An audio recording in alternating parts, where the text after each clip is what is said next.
ছক্কাচারের ঝড়ে রেকর্ড গড়া ওপেনিং জুটি সৌম্য সরকার সাইফ হাসানের। মিরপুরে বাংলাদেশের সর্বোচ্চ ছক্কার ওডিআই ইনিংস, আর ওপেনিংয়ে তো সৌম্য সাইফদের রেকর্ডের মেলা।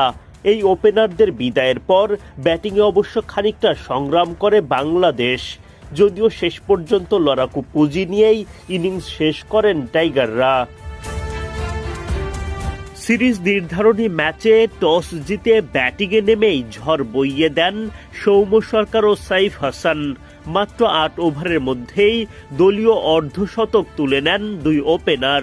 চলতি বছরে প্রথমবারের মতো অর্ধশতক পার করা ওপেনিং জুটির দেখা পায় বাংলাদেশ। দলের ৫০ পার করার পরও দায়িত্বশীল ব্যাটিং চালিয়ে যান সাইফ সৌম্যরা। দুইজনই তুলে নেন 50।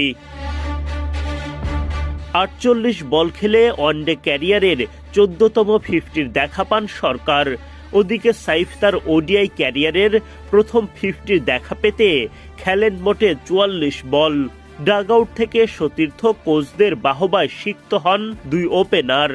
তাদের ব্যাটে ভর করে বিনা উইকেটে ১০০ রানের গণ্ডি পার করে দল।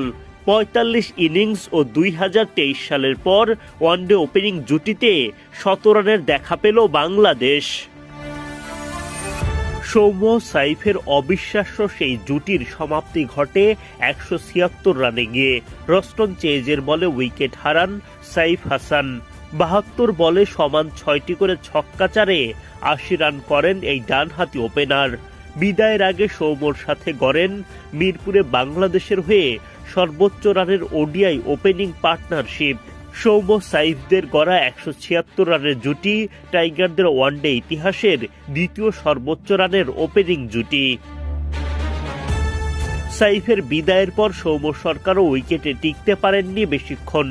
আকিল হোসেনের বলে আউট হওয়া সরকার ৮৬ বল খেলে ৭-৪ ও ৪টি ছক্কায় করেন ৯১ রান। ১৮১ রানে গিয়ে দুই ওপেনারের উইকেট হারায় বাংলাদেশ। দাপুটে শুরু এনে দেন তারা, তবে আক্ষেপ সম্ভাবনা জাগিয়েও সৌম্য সাইফের কেউই সেঞ্চুরির দেখা পাননি। এরপর ৪৪ বল খেলে ২৮ রানের বেশি করতে পারেননি তাওহিদ হৃদয়। নাজমুল শান্ত ফিরে যান ৫৫ বলে ৪৪ রান করে। অঙ্কন বিদায় নেন ৬ রান করে। রিশাদ এদিন করতে পারেন মাত্র ৩ রান।